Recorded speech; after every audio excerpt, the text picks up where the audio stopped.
So a few months ago, I managed to get tickets to go and watch South Africa play Tonga in Marseille on the 1st of October.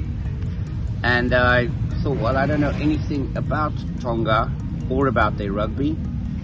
I knew they had a lot of great players playing for other countries, and I knew that Jonah Lomu was from Tongan descent and grew up on the island.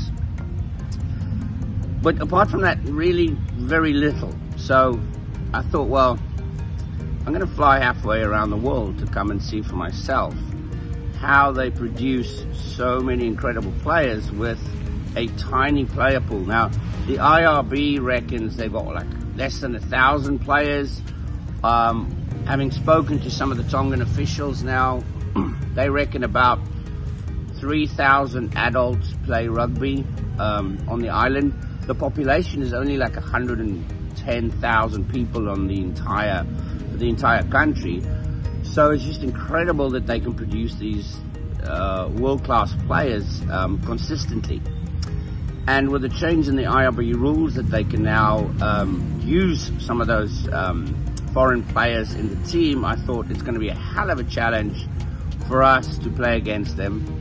And I wanted to come see for myself. So for the next 5 days, I'm going to talk to administrators, visit some of the training camps for the under-18 national team, interview the coaches, and see what the training schedule is like for them, and see kind of what they have to deal with on a daily basis. So I hope you guys enjoy the video and have fun. Thank you for letting me join the under-18 practice session. It's going on behind us. I hope everyone can see. But I came all the way to Tonga just with a few questions in mind. You have one of the smallest player pools in the world, yet you produce some of the world's greatest players ever. I know Jonah Lomu was of Tongan descent. You know, we watched the Unipola brothers, Billy and Marku. I think Talopi Faletau, Tongan descent, Feketoa, Charles Piatau. I mean, the list just goes on. But they all start at this level, right? So how many schools do you have to choose from for this team? I mean, this is your under-18 national team practicing behind us. How many schools can you choose from? Great. Only 8 high schools. Those 8 high schools probably are approximately 500 per school. The whole school, not the rugby players. So 500 children in a school. 500 to 1,000. And you have 8 of those, the whole student population. But how many, then half of them would be girls and they play for the girls team? Some of the schools are boys and girls. Okay. 2 of the schools are all boys. Okay. So you have 8 schools to choose from for your national team, right? And then how often do they get to play? Man, 8 schools, they only play 7 games, and if they're lucky enough to qualify, they will be playing 8 games a year. 8 games a year. You have 8 schools and 8 games. 8 to 10. 8 to 10, because there's some playoff games as well. But I mean, that's what you have to choose from. Yeah. Okay, now you've picked this team. They're going on tour, right? Yeah. To Australia now. How is that funded? Does the government give funding for the junior development? Those 10 games. Yeah. We let the people the ticket. Yeah. We sell the ticket. Oh, at the games. At the games. At the school games. They pay to come and watch. And that's our main sponsor. That's your main sponsor. So the government doesn't give any funds for the team to travel and go overseas? Not this one. Not the, not even the national team, the under-18 national team. This year we just asked at the TLU, the Tongan Rugby Union. Okay. We asked. Yeah. But the main sponsor is the ticketing. Okay. So how many people come and watch a school game then? You know, the last Ikaritahi in Canada game, the last game, Yeah. though the people watching their game is more than that. Yeah. Okay. So it's the national sport. It's very popular on the island, right? But that's another question. I mean, you have several islands, but is it Tonga Tapu we're on now? This is the main island, but you have players in other islands? Some of them, they already here. They Okay. just come and join in the schools. Okay, so they come to school here. So they don't have to fly back and forth to go play rugby. Okay, that makes it... It's expensive. Yeah, it's expensive. I didn't even leave this big island. I can't afford it. I bought rugby balls instead. So, how often do they get to tour? It was continuously in the previous year, but due to the COVID-19, like last 2 or 3 years, and then we start again this year. And Yeah, I mean- hopefully that we are going again, that we're going back to normal. And then Back to continue. normal. Because your whole island shut down, right? Yeah. The national team didn't play for, what was it, 2 years? 2 years you couldn't play? And the club Everything competition, stopped. Everything stopped. It must have driven the boys mad, sitting at home wanting to After- play rugby and they can't, right? After those 2 years or 2 or 3 years, no rugby competition here. And then this year we on those 8 games. Only the 8 games. Okay, so last couple of questions now about the World Cup, right? I flew a long way to come and ask this question, right? What do you think are the chances for Tonga in the group? I mean, they're in the group of death with us Oh, the World Cup. and the World Cup, yes, and Ireland, Tonga, and I think Romania, right? We're in the same group. When I saw you getting all your players back, and you know, the International Rugby Board allowed you to get ex-players to come and play for Tonga, I got really excited. I thought, these are some great players coming back for Tonga. But now you're in our group. I want to see Tonga do well, but I don't want us to lose to you and get out of the out of the Rugby World Cup. But I mean, my question is, like, how do you see Tonga faring at this World Cup? I bet Tonga. I honestly hope that you can do well. I'm going to bet money that you'll beat Scotland with that team you have. Okay. Last question then. Who do you think is favourites for the World Cup? What do you think? Well, it doesn't matter what I think. I'm wearing a South African shirt. I won't be able to go back home. Same as us. You asking questions from us. We will be. You will be the World Cup favourite. I love the answer. Right, you guys, good luck in Australia, and I wish you all the best. And from the South African expat community, enjoy the rugby balls, and you know, all the best. Thank you. I wanted to put you on the spot about the team. My name is Tahono Aniton. I'm the assistant coach for the Tonga Under 18.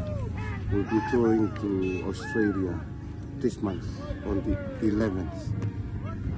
Okay, so you've been kind enough to let me waste your time here, your precious time preparing, and you're kind enough to let me film the boys practicing. So they're getting ready now to go on tour to Australia. And we've just heard that there's only 8 schools you get to choose from, right? And once you have that team together, how long do you have to prepare for a tournament like this? We just finished our competition. This is our second week of our training together with the boys. So 2nd week of training, Yes. and I think the band is also training to go on tour. I can hear them. So 2 weeks you got together, and then when do you go on tour? Monday this week. Monday. Yes. So you've got 2.5 weeks, then you fly out to Australia to go play in a tournament. What's the format like when you fly out there? Do you play only Australian teams? Is it like a tournament, everybody comes together? How many games? Can you just talk me through what a tour looks like? It's an invitation from Australia We will have 2 games in Sydney with the school and also the new Australian Barbarians. And we will have to go to ACT, to Canberra. ACT? Yes. That's the home of the Brumbies, isn't it? Yes. Okay. And play 2 games there. So probably with the Brumbies under 18, we will play in one school. We have 2 games at Canberra. So the Brumbies under 18 team probably has a bigger player pool than the whole of Tonga. Yes. Just the Australian Capital Territories has a bigger player pool. And how many children do you get to take? How many of these players go? We'll take 29 players. 29 players. And do some of these kids then hope to get scholarships in Australia? Do they get offered positions there at university to play? How does it work? It will depend when we reach there. But mostly our boys, they're willing to, they wish to get a scholarship when we go there. Okay. That's a great thing to play for, but you're also playing to leave your country and leave your home and your family behind, right? Yes. That must be very difficult for them if there's no professional league in Tonga that can sustain them. Yes. What about Moana Pacifica? Has that made any impact for players to stay now that they play Super Rugby? I'm not familiar with the Moana Pacifica. We haven't had any connection. I don't know about the Tonga Rugby Union, but secondary schools. This is my first time to join my boys going for a tour. Okay. Yeah, because you couldn't tour for 2-3 years? No tours, right? No tours, but previous years they used to go to New Zealand, Australia every year. Okay. So this is my first time to join them. Fantastic. But I've been with the Tonga National Sevens for so many years as a coach. Okay. And Tonga A, I was there, but this is my first time. With the boys? Yeah. Okay. So, just last question about the equipment and the training facilities here. Do you mind if I film some of that? Yeah. Because you told me earlier, and I'll show some pictures of the scrum machine. You said you built that scrum machine yourself. Yes. But 15 years ago, you built that.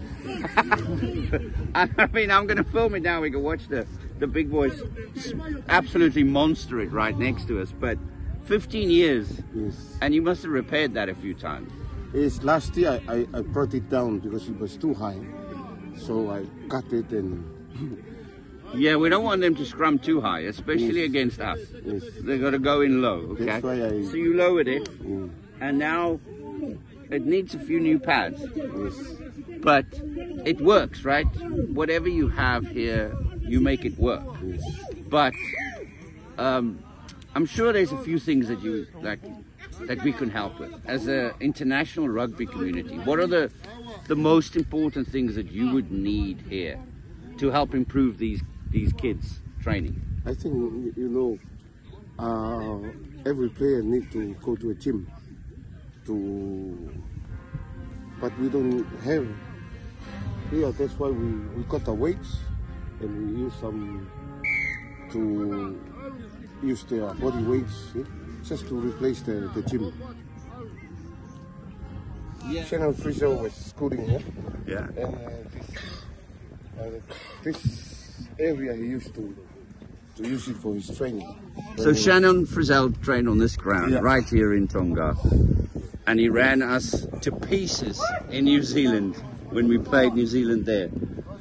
Oh, He was in the village, but he came to me in 2012 and asked me if he want to play rugby.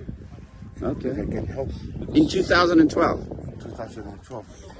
So I brought him to stay with me in my house with my family as one of us, and I help him every morning and evening with his rugby. here on that field.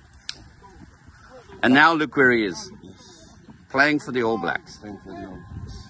And he is a fantastic player. We wish him all the best until they play against us. Right, I mean, some of them look like they were born in a gym.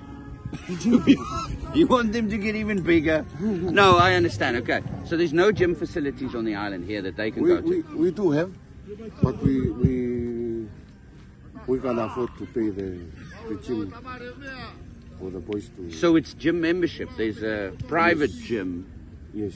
but for gym membership, they won't let the kids just train as a under 18 national player. We have to pay. You still have to pay. Yes. Okay, so gym membership, important. What about equipment? I mean, we can see now that they're throwing around weights, climbing monkey bars, throwing tractor tires around, but I mean, that's not ideal, right? What about balls, boots, you know, kit for the children? Do they have, I mean, who pays for their national kit? They have to get their own. Lucky you come today, but when we started, there were some still using barefoot. They were training. training barefoot. Yeah. No, that's just unacceptable. I mean, this is okay. So the rugby community at large should and can help, right? Yeah. I'm sure there's a lot of people out there that's willing to help, seeing the conditions that these kids have to play under. So they buy their own kit when they go on tour, their own Tonga rugby shirt. Yes. They have to pay for it. No. Only the jersey. The jersey they get, Yeah. but all the rest of the kit they pay themselves. Yes. Okay. And if somebody doesn't have boots, it's the community helps, right? Okay. Well, we want to extend that to the further rugby community internationally. What about, I brought some balls, but I don't think that's enough. Balls, kicking tees, all that type of stuff. Is that also just sponsored or? No, looking for it. Looking for it. Non-existent. Okay. I really thank you for your time. We're going to try our best to get you some help. And good luck with the tournament in Australia. Thank you.